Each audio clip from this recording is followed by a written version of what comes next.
Sige. Kaya ako, dumaan talaga ako sa butas ng karayom bago makarating sa Tugang-tugang tagumpay. Ito tagumpay na natitikman ko ngayon.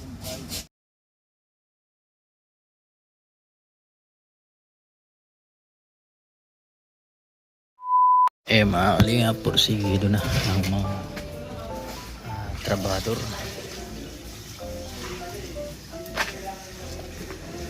Paggawa ng bahay ni Biancy. So ayan si Piolo.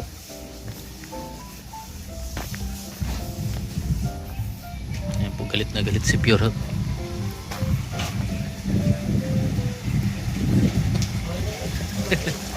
Si Kaligam.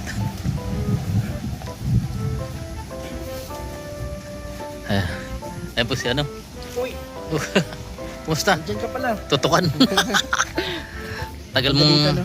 Tagal mong walang live. Ayan ang vlog. Walang vlog, walang upload. Ano masasabi mo dito? Isang linggo. Isang linggo. Grabe no. Ano yun? Datis. Yan ba yung datis? Ano parang, yan ba yung inaano, yung minamama nila? Yung datis yata, datis. Datis matawag doon, yung parang ano, Kinakain daw. bunga. Oo, bunga. Mama. Ano, nagkasalita din mo kasama. Ayun. Babalag din. So mga kalingap, ito po yung bahay nila Biancy. Nandito po kami mga Bawal kasi ano, tamaan ng camera no. Ano, yung bahay nila Oo. Biancy, sa malayo. Dito lang muna sa Maulan pa. kasama ang Ayan po, at malapit na rin po sa eskwelahan yung bahay nila Biancy. So, ayan po si Norman. Norman na galit na galit. Anong masasabi mo sa ano, sa bahay ni Biancy? It's too big. Dito. It's like PBB Brad Elder House. Ha? Katulad siya ng bahay ni Kuya. Ha? PBB House mate. PBB? Parang PBB yung bahay. Oh, Ano masasabi mo po sa napakaganda ng bahay nila? maganda. Napakalaki. Para siyang bahay parang na commercial establishment ano. para siyang bahay ni PBB. PBB? PBB Brother. Amen. Sa PBB housemate. Parang PBB. ganon. Parang Pero ganon. maliit lang ito ng konti. Malaki masyado yun eh. Simple sa loob. Maurag. Maurag. At saka ito nga pala ito naman yung pinapagawa kong bahay. Sa akin yan. Alin? Pag may-ari ko yan. Yung katabi? Joke lang. Magkano na nagastos mo dyan? Siguro mga 1,000 city mil. 1,000 city mil. Oo. Tapos 100,000 city mil. 100,000 city mil. Tayo para maghanap ng angels. Ay, malapit na po sa ano yun? Sa eskwelahan, ano? Lakad lang dito po. Panaglipat na si Biancy dito. Mga kapatid niya. Ayun. Kapatid ni Biancy. Hindi. Nino? Manisa. Vanessa. Kamukha nga ano? Doon pa kayo, ano? Sa bahay niya, doon pa rin kayo?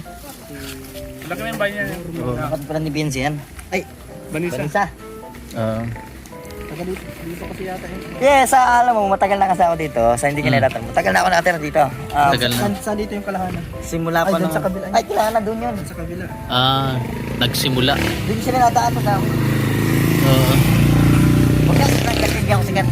Ha? Huwag niya vlog di ako sikat. Anong masasabi mo sa unang episode? Nang Melbrad. Ikaw nagtututok ng camera. Oo, siyempre. Ikaw nagkakamera? Yung isang camera na sa kanya Yes, sir. kahapon, kaya kitang-kita niya. Ako ang cameraman doon kahapon at sa Papa Eds. Maurag baga. Kumusta? Sa yung feeling mo, may chemistry ba talaga? Meron, nakinig kasi Melbrad. May science din, may science. May science. Mamahat, halo-halo ano? Hindi lang English. chemistry Kaya abangan natin ang May part batibot, meron pa. 2. Batibot. Going bulilit. Going So, bulilit. abangan ang kwento ng Ano Beauty and the Beast. Anong may advice mo kay J. Brad sa mga ganung Wala eh. sitwasyon? Wala, nagtatampo nga ako. Bakit? Kasi, alam mo, May mga tinuro ka sa kanya sana? Yung mga technique. wala pa akong tuturo mga Wala ka pa. technique ability. Sabi ko sa kanya ay, pare, yung kasabihan na pag hindi makuha sa 10 dasalan, tanong paspasan ay mali na yan. Mali yun. Matagal ng kasabihan yan. So, Kumbaga, sabi ko sa kanya, ang mga technique ability, disiplina niya lang. Hindi mo lang pa rin. Makukuha sa tingin kasi pag nagkatingin na kanya, matik yan, yan. may pagtingin sa isa't isa. Balikatinginan sila. Oo. Ganun yan. Paano mo malalaman sa, Siya may tanong.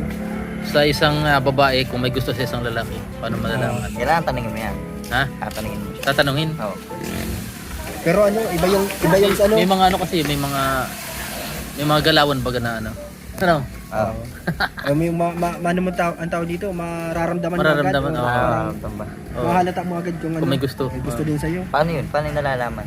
Paano kaya yan? Gusto ko malaman sa inyo Ano yan. napansin mo? Yung way ng pagkanta kahapon ano ni Malka. Parang ano ba, iba siya dun sa mga unang narinig. Iba siya. Parang Iba yung sa'yo. Talagang may ano, may nagkakagusto. may kasamang love talaga yung. Pagtingin sila sa isa't isa. Ay, grabe ano. Kaya pala ano, Hmm. nanginginig daw si ano eh. nanginginig. Hindi, nanginig. Kilig yun. Kinangingilabot daw Kilig siya. yun. Kilig. Oo nga, Ano, parang Hindi nga napol na. mapaliwanag yung Napol na, nararamdaman. napol. Kinikilabutan daw siya. Pala kinikilig Hindi siya. nga makipaliwanag yung nararamdaman. Ay, grabe Hindi ano. niya may paliwanag. Ito kasi si Norman, sanay-sanay na ito eh. Kasi napasabak na dito sa mga Ah, mga, mga pambubula. sweet moment. Mm. mga diskartehan ano. Maurag ano. So ayun po mga ano malapit pala sa eskwelahan tong bahay nila Biancy. So ano,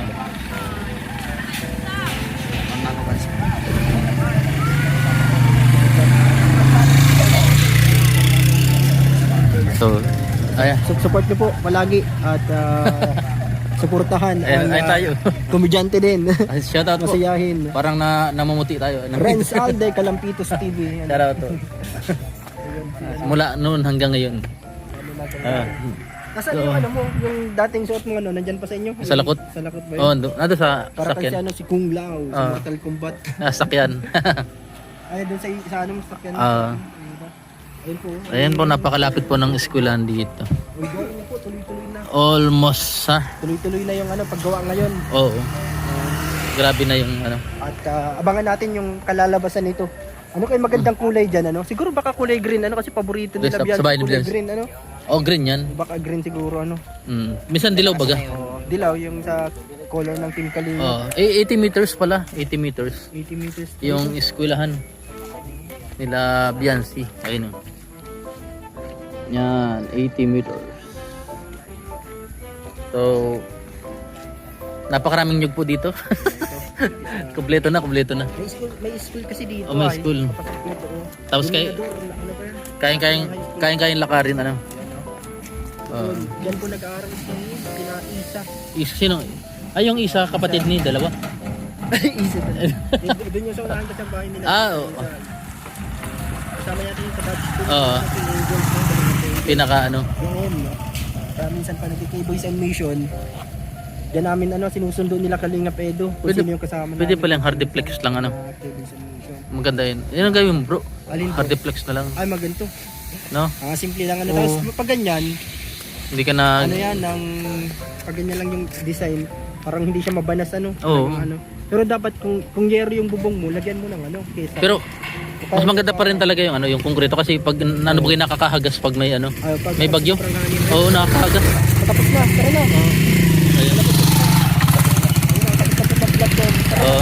Sakay na, siguro mapunta pa tayo din sa may dagat ano. At abangan niyo po yung ano, yung magiging bahay ni Biancy. At anong pong magiging kulay ng pintura. So, ayan po. Ma-ice cream yummy kami. Ice cream yummy. Ice cream good. Magandang araw, Dr. Love. Meron lang akong katanungan sa iyo regarding to sa bahay ni Biancy. Ay, may tugtog eh. Ay, may tugtog. Ayan po si Dr. Love, ang scouters ni Biancy. Uy, Salamat po sa inyo lahat ha. Ano yung nararamdaman mo ngayon, Dr. Love, sa napakaganda na yung nangyari sa buhay ni Biancy at ni Edu? Nainggit ako. Bakit? Masaya dahil pagkatapos ng mga paghihirap namin, mga pagsubok namin, matagal kasi bago na-vlog ni Kalinga Prab yan. At talagang umabot kami ng mga part 3 ng aming pagbablog bago napansin ni Kalinga Prab. Napakatagal, pakahaba ng panahon na ginugol namin para lang mapansin siya ni Kalinga Prab. So sa pagbibigay kasi kay Kalinga Prab, mga Kalinga, ito mga kasamahan, hindi naman ura mismo kukuhanin niya kagad yan eh. Pag-aaralan niya muna kung deserve pa siya doon sa ibibigay na tulong ng Kalinga. Unang-una kasi napakaganda ni Biancy kahit nung unang bigay ko kay Kalinga Prab. sabi ni Kalinga, hindi naghihirap ang bata na yan. Napakaganda, napakaputi, napakakinis. Kasi kaya siya medyo nag-alangan nung una na i-vlog si Beyonce. Pero nagpasalamat na rin ako na after na mga 3 vlog ko, nag-text sa akin si Kalinga Prab na iba-vlog ko na si Beyonce. Yun naman yun. Yun yung doon nagsimula ang buhay ni Beyonce. Doon napaganda talaga ng gusto. Lalo na nung na-love team siya kay Ido. Grabe ang naging transformation ng buhay ni Beyonce sa mga panahon na yan. Kasi kung si Beyonce lang naman iba-vlog, sa totoo lang wala talaga. Wala. Hindi magkiklik kasi wala siyang love team eh. Kaya totoo yun sinabi ko noon na nagdasal ako sa Quiapo para lang para maghiwalay si Ido at Erika. Totoo yan. Ako hindi ko talaga ikinahiya na sabihin sa inyo dito sabihin sa inyong harapan na talagang nagdasal ako sa Quiapo at sa simbahan ng Baclaran. Sinabi mo yan nung birthday ni Beyonce? Yes, totoo yan. Na talagang ipinagdasal ko yan na matigil yung Mag-click. Erika.